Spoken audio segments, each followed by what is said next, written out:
Welcome to another battery of occult book reviews, focusing today on Golden Dawn ritual books and magic. And we've got some fun ones, some ones you probably haven't heard of, and then a bunch of ones that most of you have or should have, if not now, then in the near future, that are essential books to the Golden Dawn tradition. So we're starting off with the most breakthrough of recent publications, the complete initiation rituals of the Golden Dawn, compiled and edited by the fabulous Frater. So this is an excellent book. It sold out within an hour, but the soft cover will be out soon and you'll be able to get it. Different from the Regardi text and other published versions of the text, because this is the first time the original Golden Dawn rituals and initiations have been published. It's just the initiations and a few other things, but it is the first time they've been published. We've been looking at them in manuscript form for a long time, but the manuscripts had variations, and what someone really did need to do was publish a scholarly study of them. And so this new series of books is designed to address the many issues found in previously unpublished material, releasing the most complete and comprehensive versions of Golden Dawn documents and insightful introductions and scholarly footnotes highlighting differences in other copies and other important information of note. Yours fraternally, Frater. I got number 65. Praise from John Michael Greer, of the editor of the 7th edition of Regardi's Golden Dawn, which famously Greer changed things from what they should have been, so to reflect what he wanted them to be, like the black and white checkered floors he thought should be in the tradition, even though traditionally it isn't. It was an odd choice, and that's not shade on Greer so much. It's just an odd choice, Mr. Greer. I'd love to know your logic behind that someday. The complete initiation rituals of the Golden Dawn, Carabin Press, Dublin, 2024. The world is full of magic things patiently waiting for our senses to grow sharper. W.B. Yeats. Beautiful quote, of course. So as you can see, it is just dedication, acknowledgement, preface by Tony Fuller, forward by Darcy Kuntz, who runs the Golden Dawn Trust and Archive in Texas, introduction by Yehida, and then the ceremonies: Neophyte, Zelator, Theoricus, Practicus, Philosopus, Portal, Adeptus Minor, Adeptus Major. No 7-4, no Adeptus Exemptus. And this is controversial. A lot of people, one of the things people in the internet love to say is that the Golden Dawn didn't have these rituals and that they were developed only later on, but that's not true. We had them. They had them back then. And also officers and seating, the Equinox ritual, the Equinox passwords. So if you wanted to maybe get inspired for your group to have ones that sort of continued that sort of spirit of password decisions, you could do that. Second order insignia, Ritual J, the obligation, Ritual K, the consecration of the vault, which is the origin of Regardi's opening ritual of opening by Watchtower. It was just basically ripped from Ritual K. And consecration of a temple, installation of the chiefs. This book is really a game changer, because now people could just go and start doing the traditional original Golden Dawn rituals, instead of using the Regardi published Stella Matutina ones, which also are the same tradition that Pat Zaleski published. And of course, there's the Alpha and Omega Golden Dawn ceremonies published in Farrell. We'll get to that next.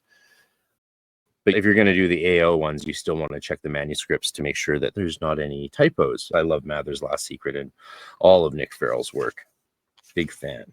So there's some fun things to note. This is what Yehida did. He went through the ritual and he compared manuscript editions to look for variations and present the variations in the footnotes, so that we have a sense of how the tradition changed, where there might have been disagreements in methodology and symbolism in the earliest days of the order. We're talking from the get-go. All this material was part of it right away. It didn't take ages to develop later on. They already had it from the beginning. As we know now that the system of the Golden Dawn was not developed from the cipher manuscripts. The cipher manuscripts were just notes taken based on the Golden Dawn material by Westcott. That is quite clear from the scholarship of Tony Fuller.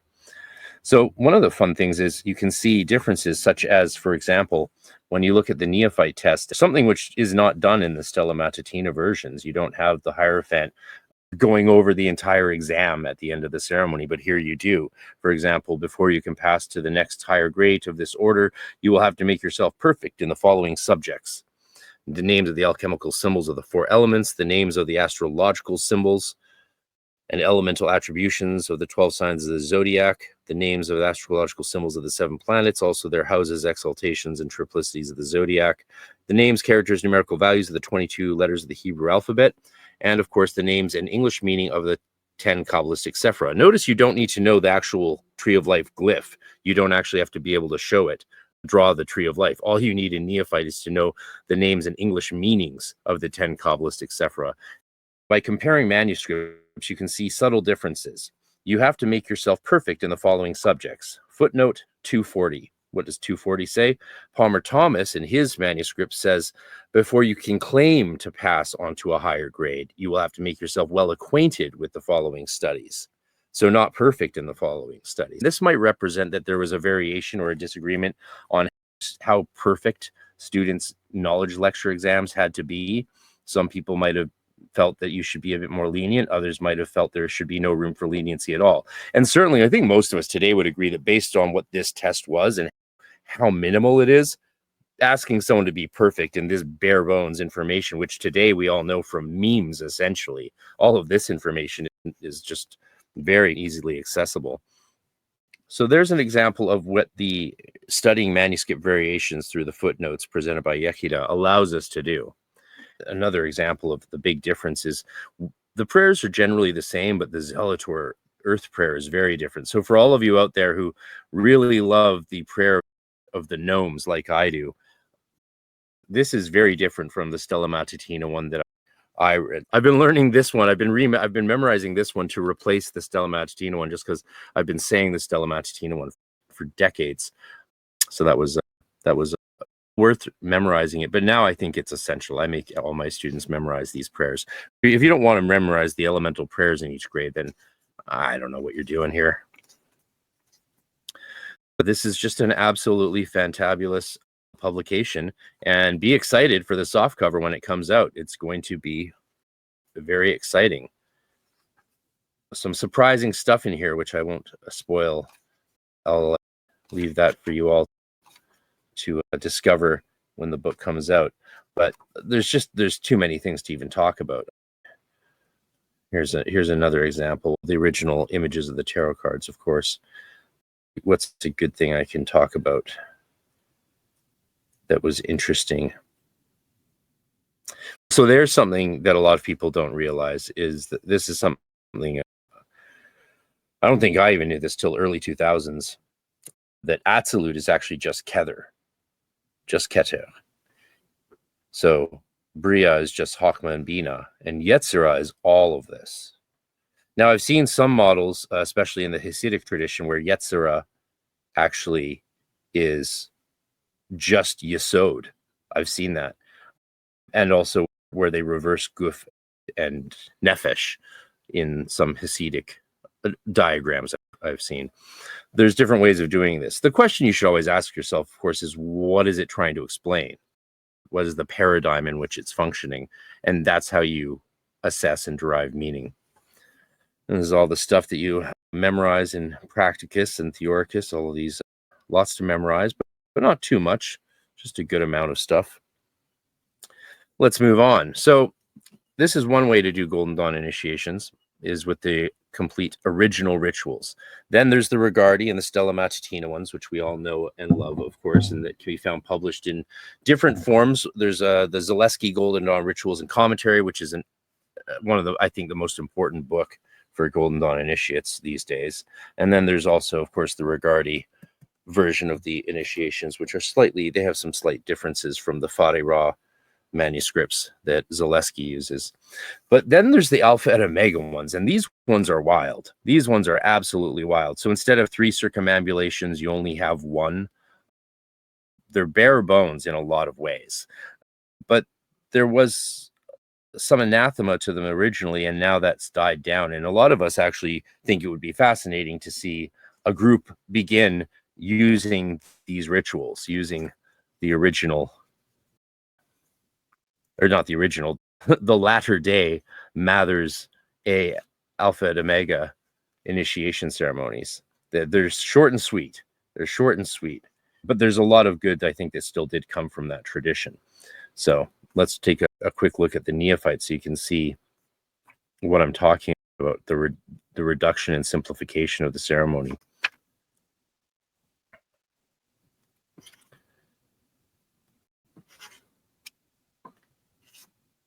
So the candidate goes in, they bar the way, child of earth, and then, yeah, right away, the obligation. And this is a seemingly longer obligation. It's been a while since I've read through all of these. And then passing the gates, restoration of the light. There, yeah, you can see. Proclamation, address of the Hieros.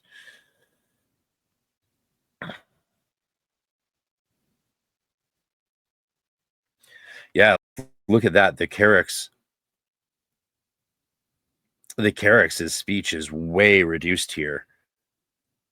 That's crazy. Yeah, so here the Hierophant, the AO, does give a relatively same test. This is fascinating, right? Because it shows you now, we can see that the test used in the original Golden Dawn didn't change at all between 1888 and whenever Mathers wrote the Alpha to Omega ones, probably in 1905 or just thereafter, maybe slightly before. But look, that is almost identical. I think it is identical to the other test. So that's in, and the Hierophant says it to the candidate. This is, again, not really in the Stella Matutina ones or in the Regardi ones, which is interesting. So then the Carrick's does the thing the Carrick's does. I don't want to spoil it too much again for some of you, because some of you are still going to go through this one day.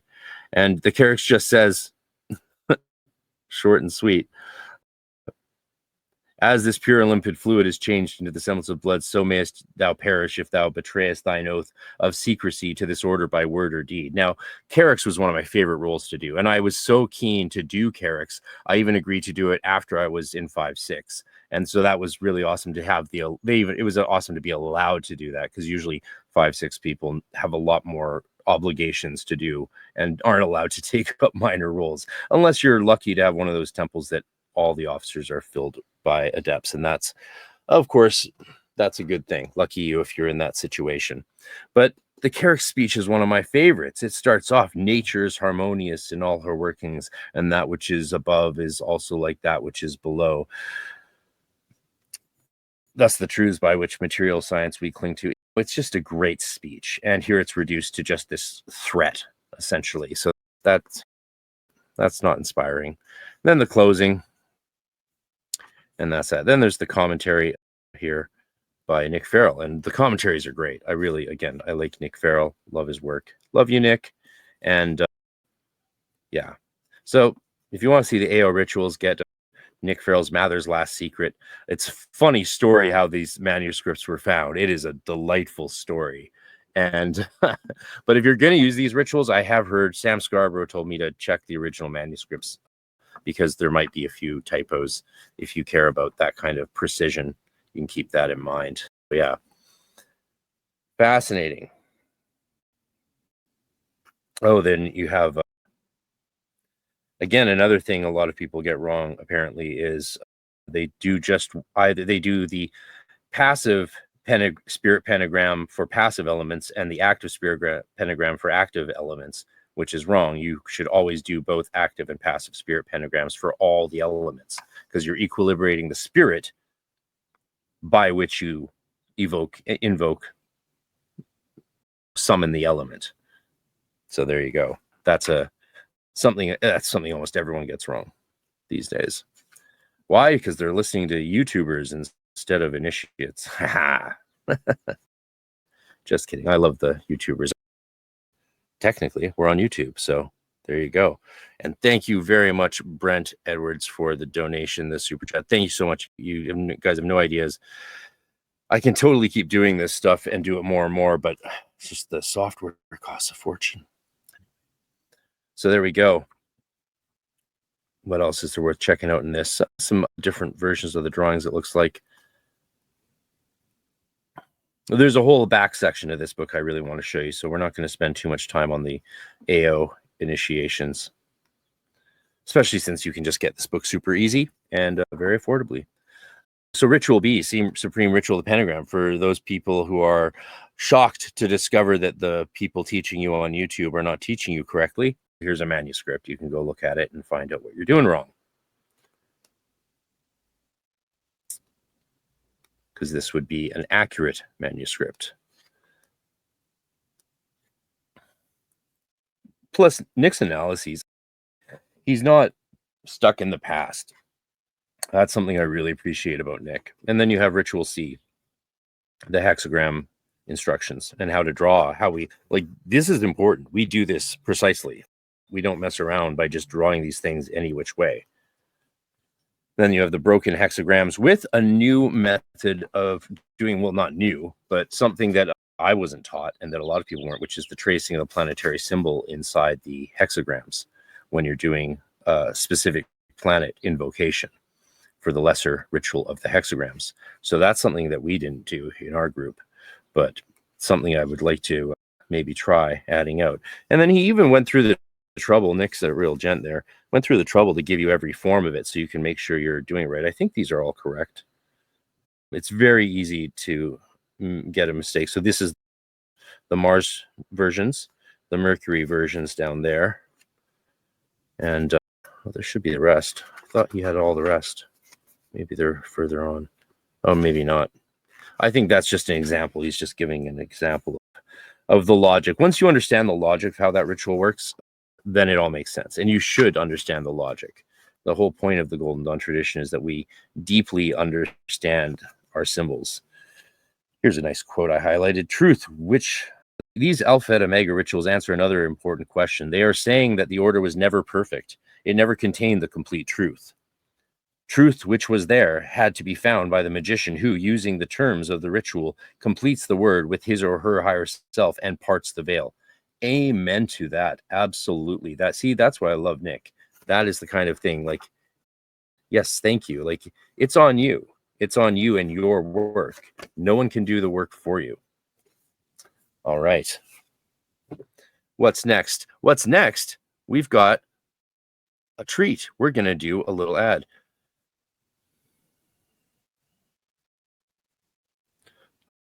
Without further ado, let me do a little promotion of my upcoming conference. I hope you consider attending it live online or afterwards online, or come in person if you can.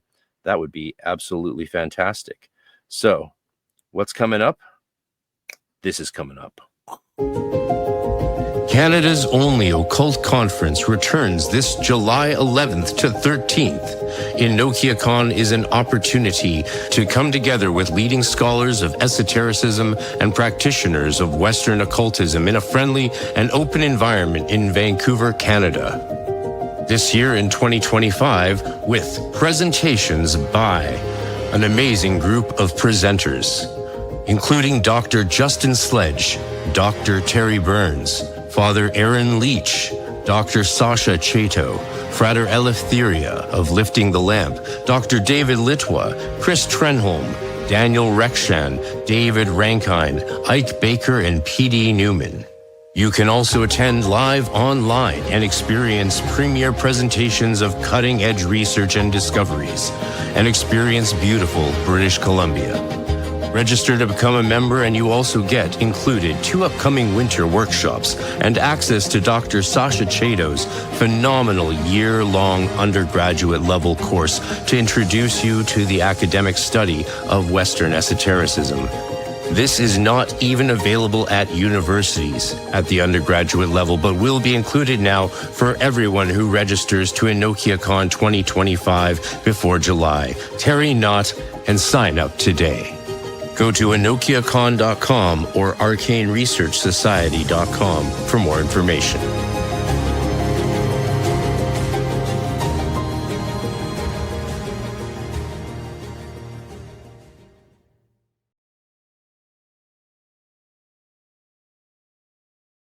And we're back. Hopefully you liked that little ad that you'll see many more times.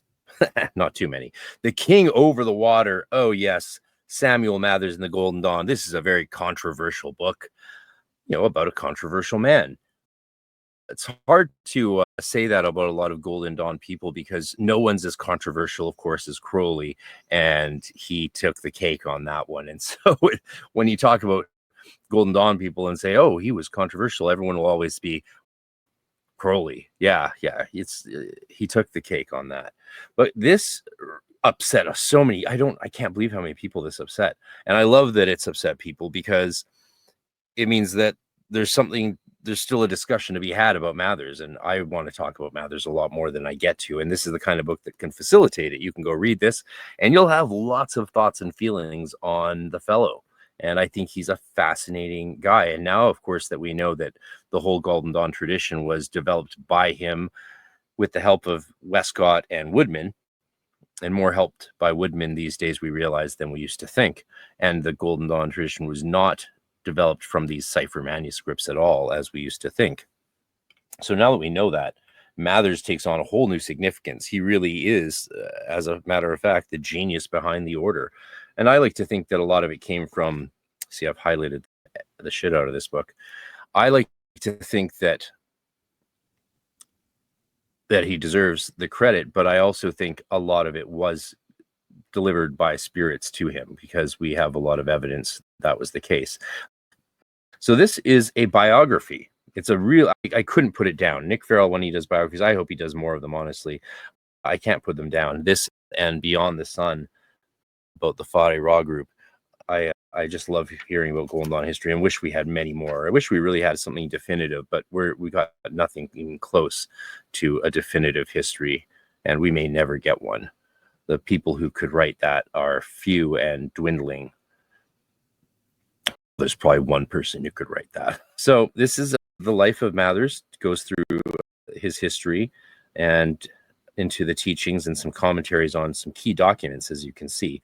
Mathers' method of consecrating a sword, commentary on the sword consecration, Ritual W.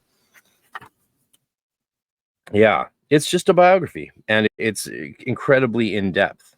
And a lot of people, whether you love Mathers or hate him, fascinating guy. Magical systems are not forgiving. See, and Nick's got the insight that only comes with decades and decades of practice and running your own order even. And that's the kind of thing you are going to find value in if you can go in with an open mind and not get hung up and enraged every time someone says something that you don't like or that you disagree with. An initiate is someone who has been initiated into a magical system. Westcott and Mathers had never been initiated into the system that they created. See, that's an interesting point of view, right? It's what Nick says leads to the fact that they were left behind in a certain way.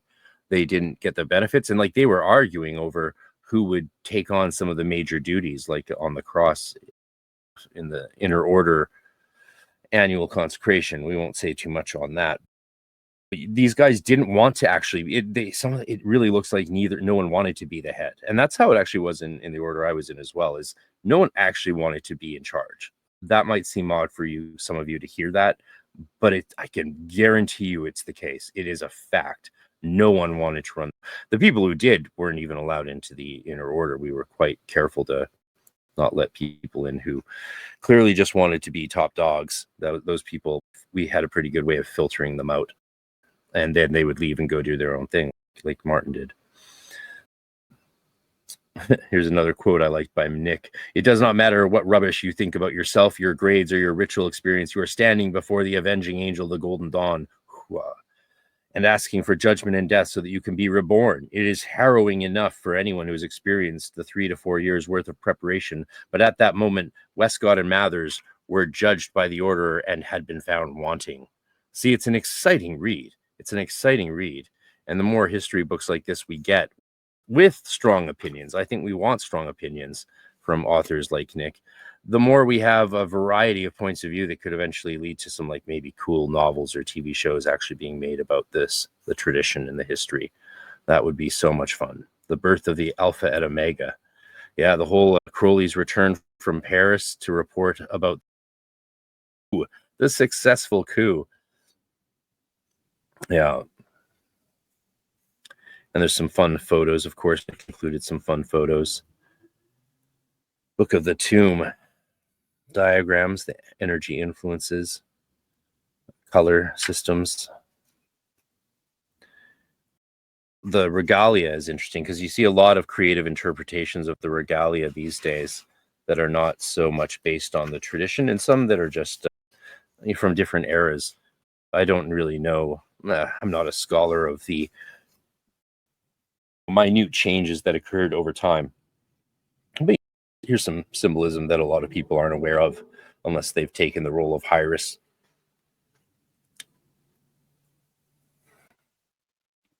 Hegemon. So the hegemon's wand, the mitre-headed scepter, which represents religion to guide and regulate your life, which is why religion is very important, but the Golden Dawn is not a religion. The Golden Dawn wants you to have a religion or to follow your own spiritual path so that you have some way of interpreting and regulating your life. And this scepter represents the pillar of mercy. And then, of course, the Hyrus sword represents the pillar of severity. Can you guess what that means the Hierophant's scepter represents? I bet you can. Nick went into depth on the stations, the invisible stations, and the symbolism of the opening of the Grade of Neophyte. Yeah, and the formulas of the Z-Docs. Fun book. I would love to do a book club reading of this and Beyond the Sun, the Fire Raw group. Hearing the history is just delightful. I'm addicted to it. I'm going to read this book many more times in the future. And I cleared my schedule when this book came out, or when I got it a few years ago, and had a great time. Let's see if there's one last good quote to share with you.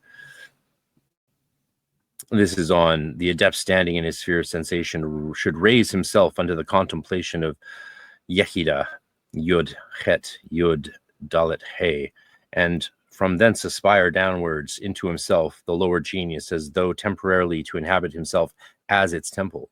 This involves focusing your concentration on the highest form of God you can imagine, and when you have identified yourself with this focus on your body and move your awareness down to it, the difference is that you see yourself as God, inhabiting your personality as a temple. This is the thing no one gets about the Golden Dawn tradition and our practices, the way and the reason we do things. No matter even how many times sometimes you explain it to people, they want it to be what they think it is and not what it actually is.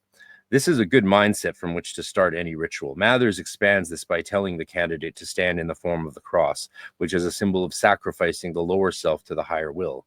Visualize a divine name above you. Breathe in and draw it down to your heart center and silently pronounce the name. You do not breathe out yet, but send the name to your groin center and then down to your feet. Then you breathe out while vibrating the name. See, most people think it's just as simple as vibrating a sound. It's not. This is part of it. And then there's other advanced forms and practices that we can also do. But this is key. Again, same as like visualizing the letters. If you're not visualizing the letters you're vibrating, you're not fully vibrating them, we might say. One might say.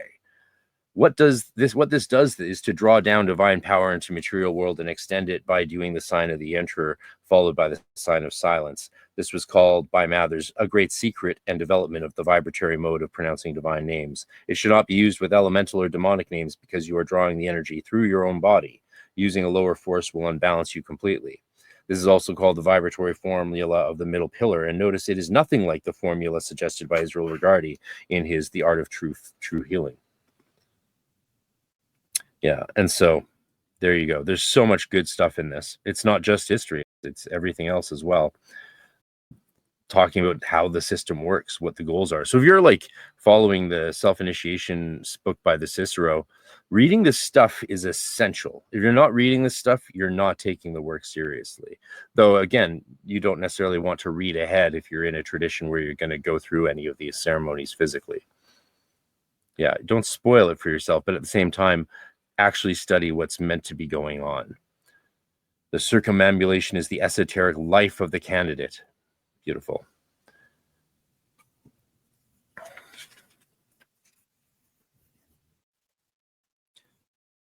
All right. What do we do next? Let's look at Light Extended, Volume 4. Just to shout out Frater Yehida's Light Extended series, A Journal of the Golden Dawn. This is a series of books that everyone who is practicing the Golden Dawn will have to buy all of them of. You'll need all of these. There's not many Golden Dawn journals. There's this and Farrell's Hermetic tablets, and there used to be the Llewellyn journals, Golden Dawn journals, which are also worthwhile tracking down if you can find a copy. lots of good articles and releases of unpublished documents. That's primarily what a lot of us like about these, is being able to get access to unpublished documents. So there's some great articles in this one. This one has a Morgan wrote manuscript with an introduction by Tony Fuller, The Artists of the Golden Dawn by Sandra Tabatha Cicero, Apologia on the Middle Pillar Exercise, both original and new. So this is maybe the most significant article in here, because this is Sam Scarborough put to bed many debates around the middle pillar exercise.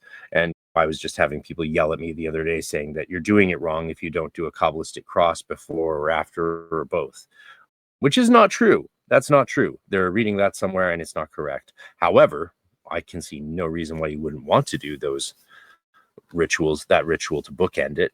It's just this idea, people are putting out crazy books these days where they're just saying whatever they want to say and pretending it's historical when it's not. Yeah, nothing wrong with innovation, but don't do it at the expense of the tradition. So let's look at what he says about the middle pillar.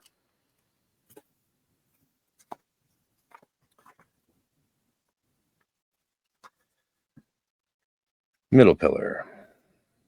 That's from Regardi's middle pillar book. Traditional middle pillar exercise, as you can see.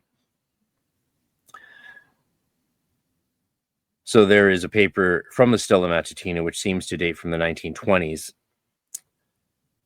that is titled The Tree of Life in the Aura. And many of you have seen this original document on our Facebook groups, which was used at the Amun, Smaragdum, Thalasis, and Hermes temples of the Order of the Stella Matutina. This particular paper appears to have been issued to members of the Outer Order as early as to be part of the 00 Neophyte grade.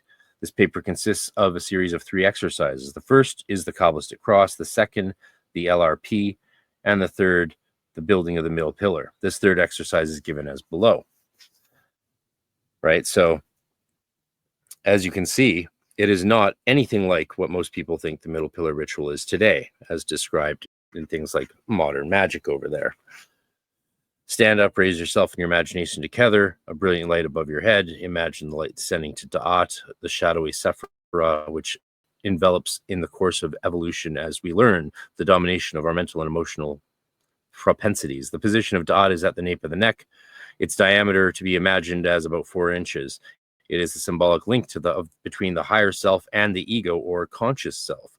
From Da'at, the light descends to Tiferet, whose sphere extends from the diaphragm or solar plexus to the spine. Its center, the lowest point of the breastbone to which the ribs are attached. The diameter of Tiferet is about 6 inches and it glows like sunlight.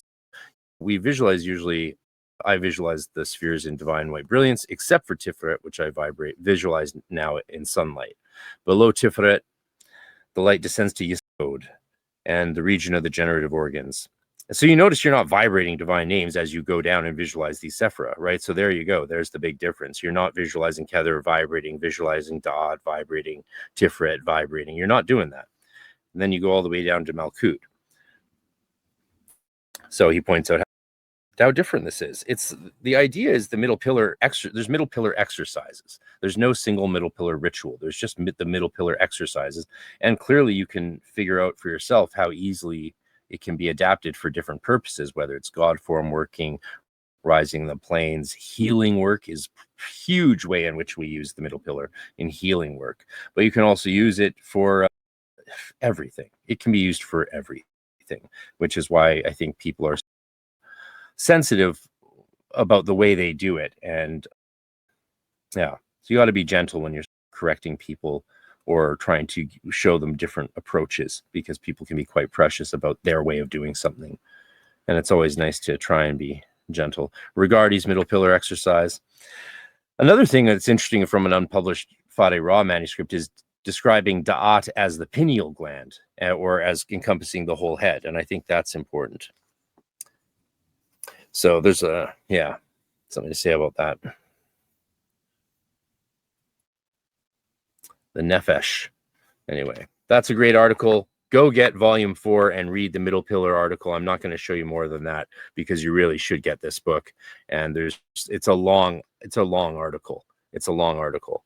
And yeah, just absolutely fabulous. And all the articles in these books generally are pretty outstanding. A podcast fan and friend, Instagram friend, recently sent me a beautiful gift from Anathema they got, which is the first edition of Enochian Magic and Theory. And I'll cover up the bottom part there, but there's the first edition.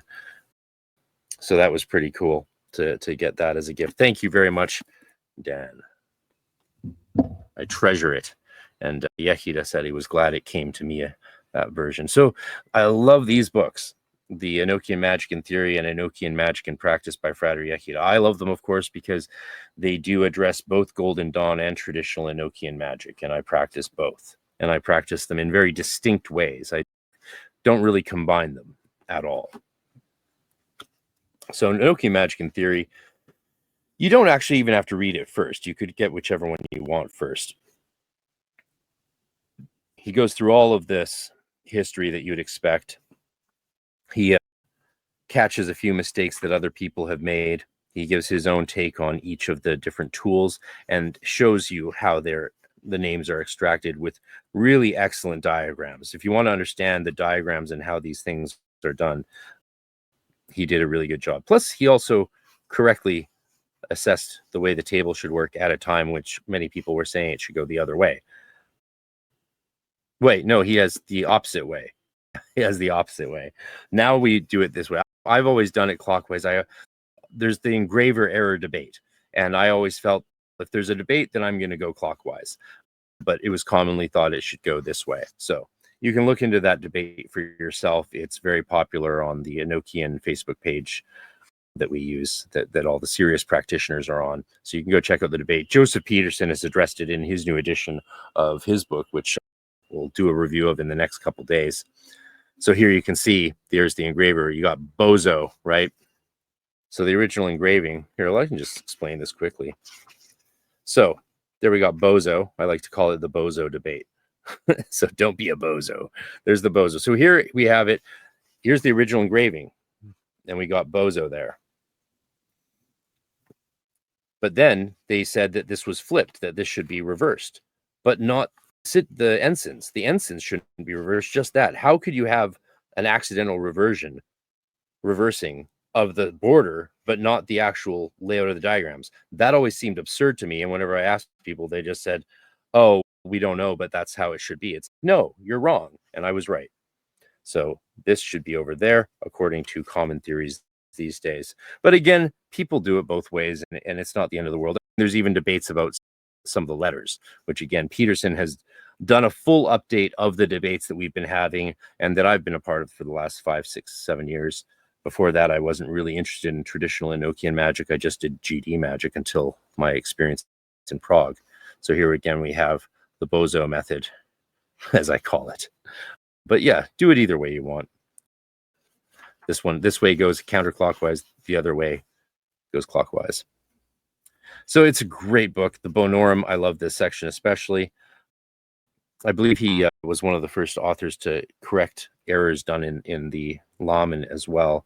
I can't recall exactly what that is. So he's done the work. He really did the legwork so fabulously and presented nice diagrams. Between this and Aaron Leach's books, you have what you need to do your own analyses and compare your analyses to them, if that's what you're interested in. So, yeah, excellent book of theory. And he did a good job also with the governors and parts of the earth, which if you don't know how to practice them, now Scott Stanwick has his book out on how to practice them using a heptarchial method that he adopted or adapted into the working with the airs, which is really wonderful. I've done it quite a bit and enjoy it. It's unlike any other magic I've ever done. It changes the space in the room in a way that I've never experienced before using Stanwick's air method. Yeah. Here's a quote.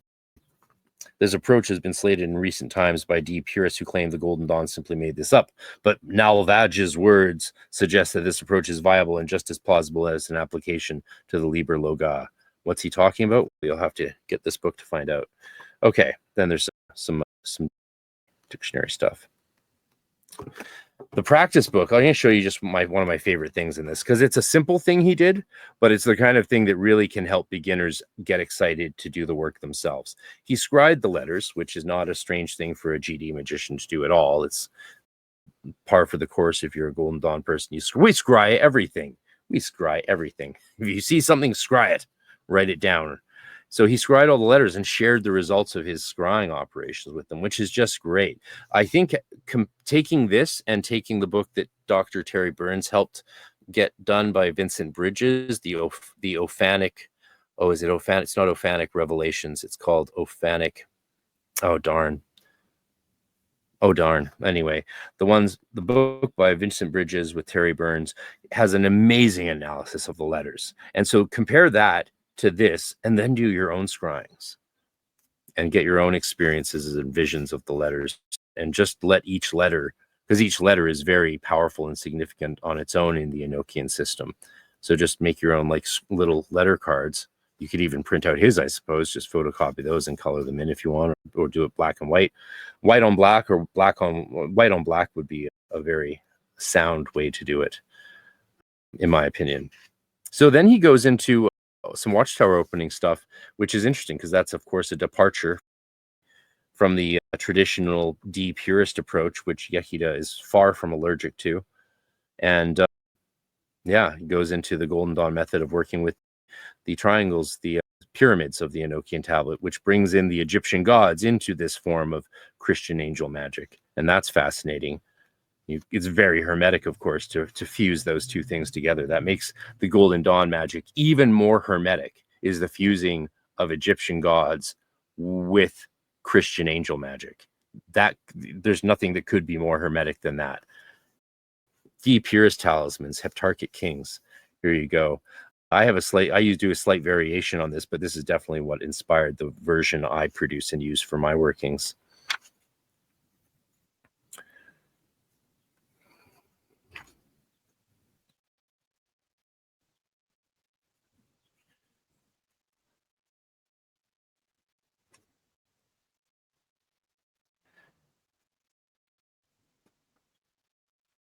There you go. So lots of good stuff in the self-initiation. That's the last thing I wanted to mention. So he goes over how he did the self-initiation. He made a couple changes, very educated changes in how he approached that, which I have different thoughts on, but doesn't really matter, because when you do the work to understand how the self-initiation works into Enochian magic that is traditional and from D. and Kelly's work with the angels, you're going to make your own decisions. And if you don't have the expertise to make those decisions, then you need to do some other work first and learn a bit more before you probably pursue that operation, because it's a 19-day long initiation and has a ton of preparatory work, unless you cheat and take the shortcut, which is kind of what the angels chewed out D and Kelly for doing, is taking some shortcuts. No, the whole engraver, reverse engraver, when I asked the angels about the border around the table, they told me to do changes that later turned out to be correct, even though I had no basis for knowing it was correct at the time. That's happened to me a lot, that the angels have told me to make a change, and then a scholar comes out saying, turns out we were wrong and you should do it this way. And it's like, yep, that's what the angels told me to do. Now, sometimes that doesn't happen. It's not like I'm perfect. That doesn't always happen, but it does happen a shocking amount. Yeah, Casabon. Yeah, that's why exactly. They were doing from the original. So of course it's correct. Makes perfect sense. Said, Paul. Yeah, absolutely. All right, I'll be back more with a few more book reviews in a minute. We'll have some more fun, and you'll find out how you could get these two hardcover Angelical Language books by Aaron Leach, how you could win them as a prize, because I'm going to get them signed by Aaron Leach when he's in town here for my conference, and then I'll be giving them away. Yeah, make a new holy table. You can never have too many holy tables, eh? All right, without further ado, here's an exciting announcement about our conference and this amazing opportunity you're about to find out about.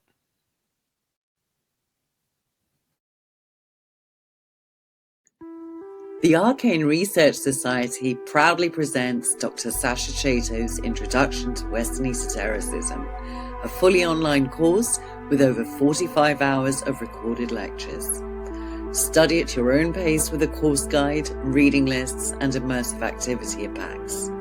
Designed for practitioners and for scholars, it's engaging yet challenging with expert support from Dr. Chato. Watch 2,000 years of esoteric history unfold, from the mystic currents of Hermetism, Neoplatonism, and Gnosticism to the alchemical fires of the Renaissance and the evolving traditions of modern occulture.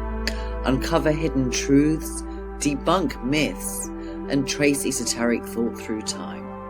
With over 20 years in education, a champion of scholar-practitioner dialogue, Dr. Chato has taught this course since 2010 to hundreds of satisfied students.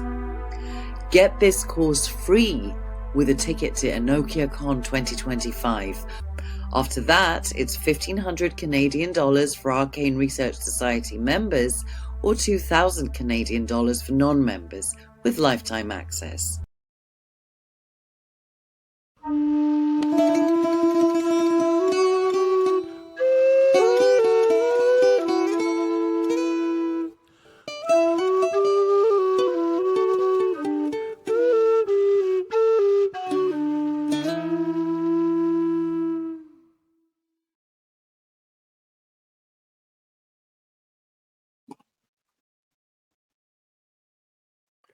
Classic. All right. Yeah, it's very exciting. What is actually happening with the Arcane Research Society as a result of Sasha's idea to bring that course to us is that course is something that the universities want, but they don't really want to pay her for it. And we're done with universities wanting people like us to do work for free. A lot of us are done with that. These universities have lots of money and they should pay their teachers properly or at all. Getting free work, slave labor by PhD candidates like I was for years, it's brutal. I avoided the slave labor aspect of it by going to Europe and doing mine there with Nicholas Goodrick Clark at Exeter. Well, he was at Lampeter when I signed on with him, and then he moved to Exeter, and then I got sick, and then he died. So that didn't work out too well. But that course Sasha's offering is phenomenal. It is an undergraduate introduction to Western esotericism, which has never been available before and is now available now for free to everyone who signs up this year for the conference. That's incredible. There'll be a $200 a month payment plan afterward for anyone who wants to just do her course, but this is an incredible bargain.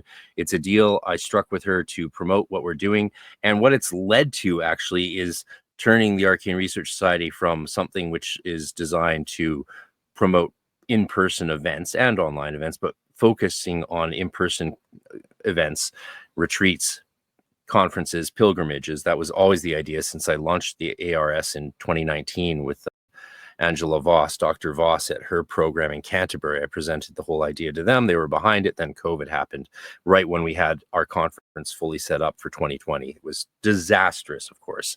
But now what's happening is it looks like the ARS will become an ad hoc extramural program for the academic scholarly study of esotericism. And the fact that we're extramural outside of universities means that we have the option of doing it however we want, because you're not doing it to get a BA in esotericism. You're doing it because you actually want the knowledge and training that comes with having real, factual, in-depth scholarly experience with Western esotericism and the many traditions that are a part of that. And so other PhDs are going to add their courses, and it will eventually have an entire program. So we'll have an online program for the entire undergraduate level, essentially, of studying it, just without a university degree at the end, but not like you could do anything with an undergraduate in esotericism anyway, right? So why not just do it for the people that actually want to do that? And if any professors that want to put up courses and either for free to include for members or to get paid and they get to keep all the money, that's fine. We are open to doing that. We've got the website. We may as well use it for that reason. So let's not talk about matter magic right now. Let's talk about Vestiges of Philosophy, something a lot of you might not have heard of. And so there you can see Moina Bergson, Mina Bergson, or Moina Mathers there. And who's that? I haven't read this yet. I've read sections of it, like I've flipped around to the end and read chapters, but I can't wait to actually have time to read John Omayorka's, very similar last name to mine, actually. Omayorka work. And this is an academic work done in a fascinating way. Just let's look at the matter, the meta-spiritual, and the forgotten Bergson. For most of us, her brother is the forgotten Bergson, and Mina is the one that we all know. But in the real world, Mina is the one that no one knows, and Henri Bergson here is the one that everyone knows. We have to study him in philosophy in university. He's a wonderful philosopher. I used him heavily in my master's thesis. So the author has arranged this book in some way inspired by the initiations and ideas and titles of the Golden Dawn tradition.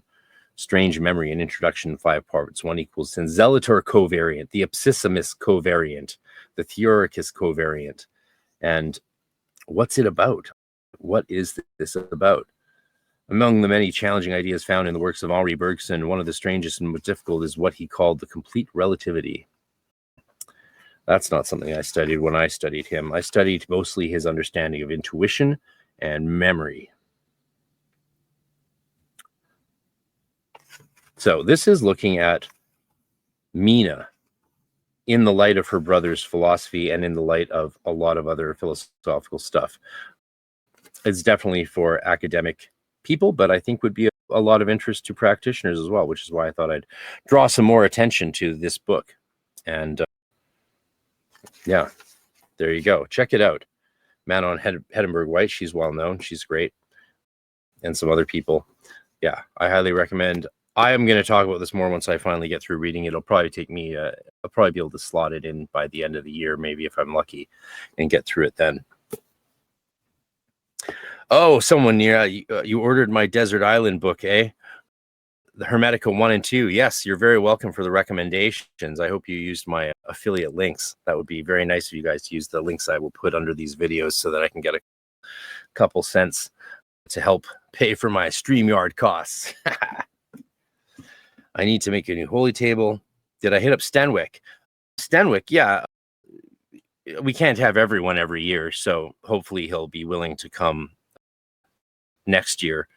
That's when I'd like to have Stanwick come next year, because him and Aaron Leach don't get along. So you got to know some of the dynamics between people to put together a small little conference like this where everyone's in close proximity. So yeah, you got to know the feuds. But I'd love to have Stanwick along with Maria, who runs the Enochian Studies Group, the John Dee Studies Group. She's another Thelemite Enochian practitioner, and she helped me a lot when I was first getting into the purest study of it. And of course, we all have disagreements with each other, but the fun thing is that everyone loves it enough to talk about it with each other. So this is the version I learned on. This is the first edition, or it's not really the first edition, but people thought it was, because there had been a previous edition, I believe, to this. And this is what I started with. This is the 1991 publication. I believe there was an 80s version. I believe, yeah. So it's copyright 88. So there was some version of this put out in 88. And while he was developing this, Donald Michael Craig taught in our order. He was teaching, even though he was trained as part of the Chris Monastre Temple across the street, basically, quote unquote, in LA, where Monastre Rigardi's girlfriend had been teaching people like David Griffin, unfortunately, and and Jorge, our friend Jorge, and many others, such as Donald Michael Craig. Yeah, the two orders were very interactive with each other for a while, but by the time I joined in 1996, Don Craig had stopped lecturing in our group. I think he was too in demand. I think he was too on the road because his book was really taking off, which led to one of the most purchased books in history and printed. They did hundreds of thousands of copies of this. But this is the edition I learned from. And it was a hard thing to do, honestly. It was challenging for me because I was coming out of a love of Celtic Druidry and Llewellyn books and Scott Cunningham, and I didn't want to work with angels or anything like that. But I was hitting a wall magically in my development. And so I got modern magic and grit my teeth and started doing the LBRP despite my dislike of Judeo-Christian divine names. And it was so powerful. I gave up everything else I was doing and just focused on the Golden Dawn tradition as it's presented here. So this is the first edition, so it has all those really interesting little errors, such as the errors on the lesser hexagram ritual and the wrongly drawn hexagram, which stands out like a sore thumb once you actually realize what the theory of practicing it is. But this is still a great book for a lot of people to start with, I think. Just don't take his advice on how to progress through the system, because he would have you become an adept in like a couple months if you took his advice. And there's just a plethora of still mistakes that exist in it. But if you're just trying to get someone into magic, this is still, I think, a fine way to explain it to them. And it really is his sort of system. This did become Craig's system. God rest him. He was a lovely guy. I remember, like it was yesterday, getting a call that he was in the hospital with cancer, and we were doing Adepts around the world were doing a big healing ritual for him, and I dropped everything and participated doing the ritual I was told to do where I was, and sending him love and light, of course. And may his soul rest in peace and inspire us to this day, because he started it for a lot of us. He really did. We owe a lot to him. I'm sure many a young man and lady were a little traumatized by his famous chapter on sex magic, which is it's an interesting and challenging chapter. Yeah, there you go. Interesting and challenging chapter.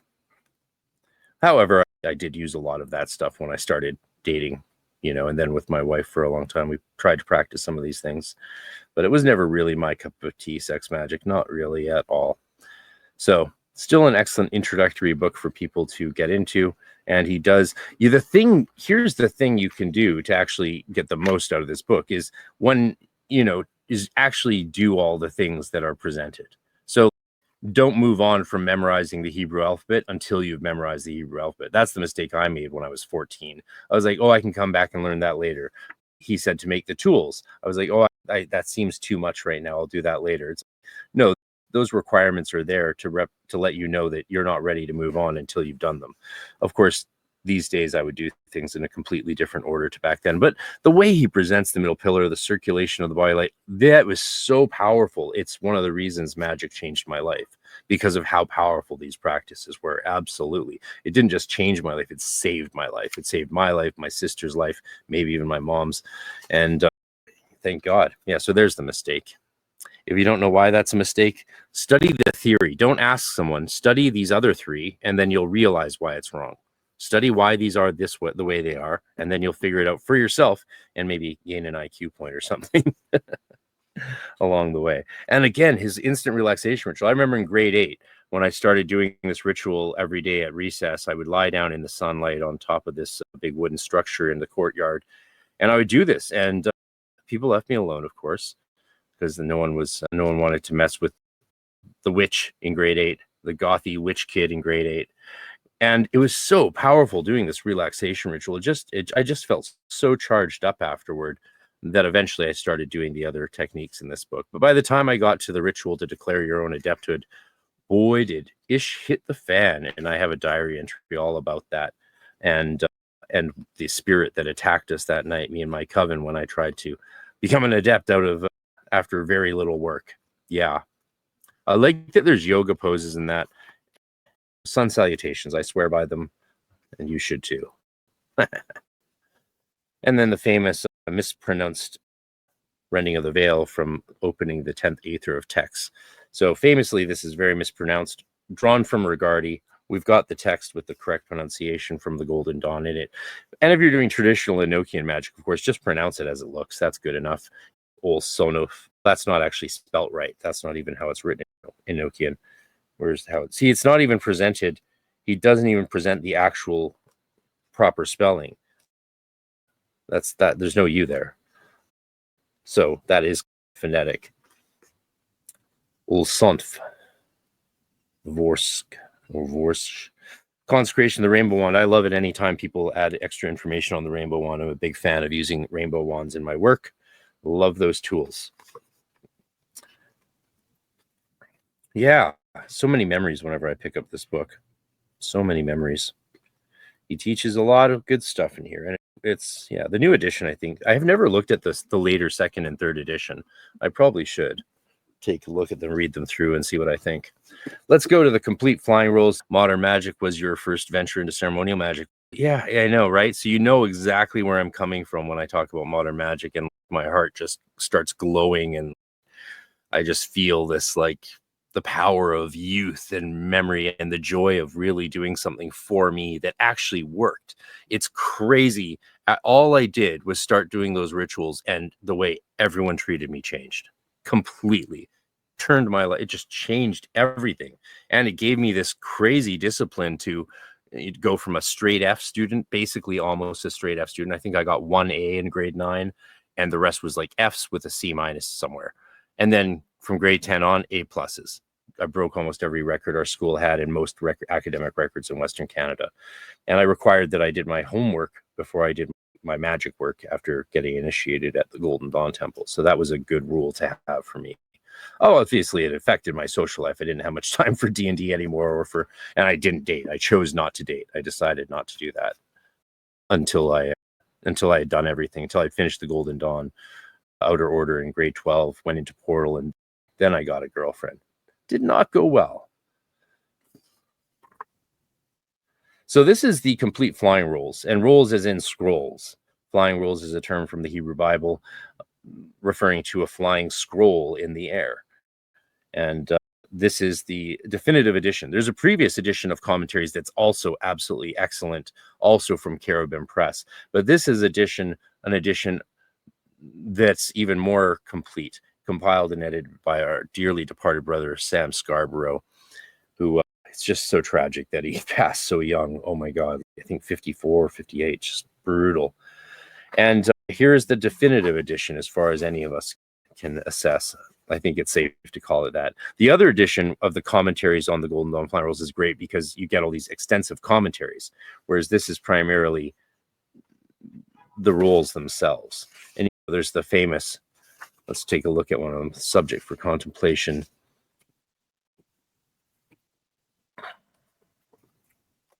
Let's go look at one of my favorite ones. Mode for attaining spirit vision.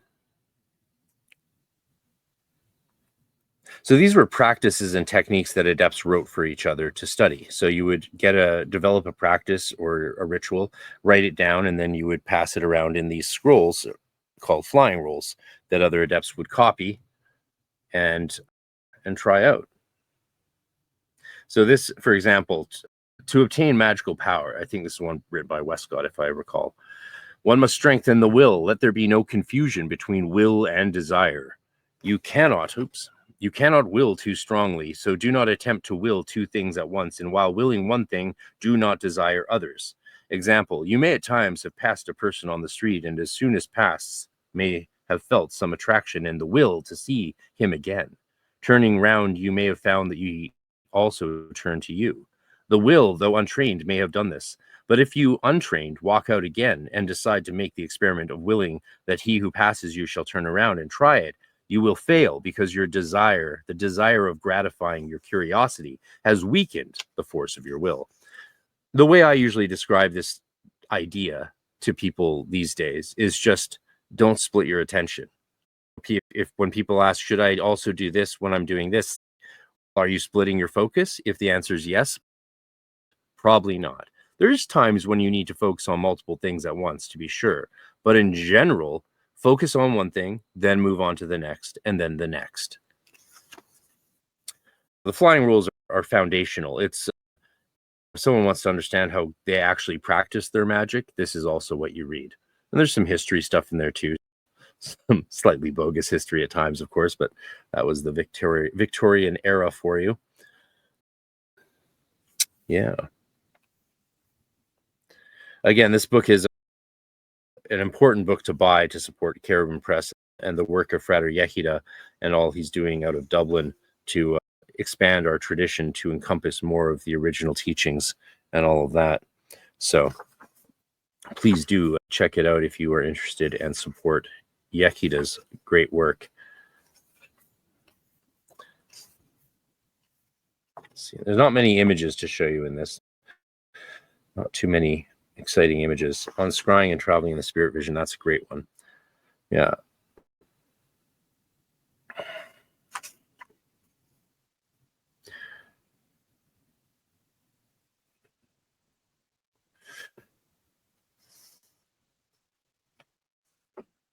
All right. Last but not least, what's the comment say? The thing was, when I started doing rituals, people started treating me like some angelic being, but I let it go to your head. You did? Oh, yeah, you can't let it go to your head. Yeah. No, I did definitely get a little bit more arrogant when people treated me, as you say, like some angelic being from all the ritual work I was doing indefatigably and every day. Again, people who skip days are never going to probably experience this. If you skip days of doing these rituals, there's a good chance you're never going to experience what we're talking about, because you're building it up and then letting it go. Whereas if you consecutively build these practices up over time, you do see a cumulative increase. But if you just do it sporadically, then your results will be sporadic again at best. Recently, Llewellyn declared that they were discontinuing the hardcover of Aaron Leach's masterpiece, Angelical Language Volume 1 and 2. These are some chunky books. So I grabbed one of the last copies in Canada of the hardcovers, and we'll give these away as a door prize at my conference, Enochian, which you can get a door prize by attending online or in person. Either one. There's amazing door prizes. We'll have them up on the website soon to list what they are for people. They're not little cheap things. They're really beautiful, big prizes that we're giving out to our members who attend the conference. So, simply said, these are essential books for studying the Enochian magic system of D. and Kelly. I'm just going to flip through them and give you a little idea. There's a new edition coming out. They haven't been discontinued. They're in a box set now in 2 soft covers. So if you want to get them, go get the box set. It looks beautiful. Llewellyn does a pretty good job publishing these things, and you can get these 2 books in the new soft cover edition. But the hardcovers are going the way of the dinosaurs. And this one's just so meaty. Aaron Leach has some controversial views on the pronunciations. My big pet peeve with the book is just that he uses colloquial letters and language and sounds to try and describe the sound, but it should be IPA. It's ideally there'd be a second edition of this one day using IPA, the International Phonetic Alphabet, because this means nothing to anyone except it means whatever you want it to mean. That could be okwe, okwa. There's no way to know how the it could be or oo. Someone might say that as oo, right? As oo. Like, there is no standard pronunciation for this way of doing phonetics. That's my only pet peeve about this book. I think it should be done in second edition using IPA so that we actually can see the sounds Aaron thinks should be there, because there's no way to know what Aaron actually thinks how this should be pronounced. Does Aaron think this should be O-rock? O-roke? There's no way of knowing, because the orthography is not present to identify what this sound should be. So that's my pet peeve about this. But otherwise, I can't praise this highly enough, and I don't need to, because Dr. Sledge has already give full commendation to Father Leach, to Aaron on his YouTube channel, declaring this is true scholarship. This is as legitimate scholarship as any doctoral research that anyone would do. What Aaron has done here is truly phenomenal. And we're excited to have him here, coming here to Vancouver with Justin Sledge, with Terry Burns. We were just talking to Terry Burns last night. It's going to be a great time. Attend online and support our efforts to build and grow this thing, because if you guys don't support it, it will go away. I can't maintain this for too many years at a loss. And but I can do a few years, and I can make this work as long as possible to see if you guys actually want this to continue and become a big staple in the occulture, this society, with wonderful events, retreats, pilgrimages. We're already planning a pilgrimage. We're planning on 2027 going to Prague, and we've already got major people. Look at the people who signed up to present this year, and I have even more amazing people. No, just as amazing people. There's no one more amazing. Everyone's great. But people are looking at what we're doing here and saying, yes, this needs to happen. This needs to exist. And the people who have already confirmed that they're willing to show up in Prague in 2027 is crazy. Like, it's crazier than you'd even believe if I told you. And I can't speak out of turn because we're still a few years off from making that possible. And whether we can do that next year and do that in Prague the year after that is dependent on how things go this year and next year. So please consider signing up and supporting our work with the Enochian conference and other future conferences, and join the Arcane Research Society today. Thanks for being here, people. Thanks for being on the live stream tonight. I'll do more live streams. I'm going to do them almost every day for until the conference happens. So trying to make this thing work. So thanks for being here. It's a nice way to spend the evening with everybody, and enjoy this little ad. Canada's only occult conference returns this July 11th to 13th. Enochian is an opportunity to come together with leading scholars of esotericism and practitioners of Western occultism in a friendly and open environment in Vancouver, Canada. This year in 2025, with presentations by an amazing group of presenters, including Dr. Justin Sledge, Dr. Terry Burns, Father Aaron Leach, Dr. Sasha Chato, Frater Eleftheria of Lifting the Lamp, Dr. David Litwa, Chris Trenholm, Daniel Rekshan, David Rankine, Ike Baker, and P.D. Newman. You can also attend live online and experience premier presentations of cutting-edge research and discoveries, and experience beautiful British Columbia. Register to become a member, and you also get included 2 upcoming winter workshops and access to Dr. Sasha Chato's phenomenal year-long undergraduate level course to introduce you to the academic study of Western esotericism.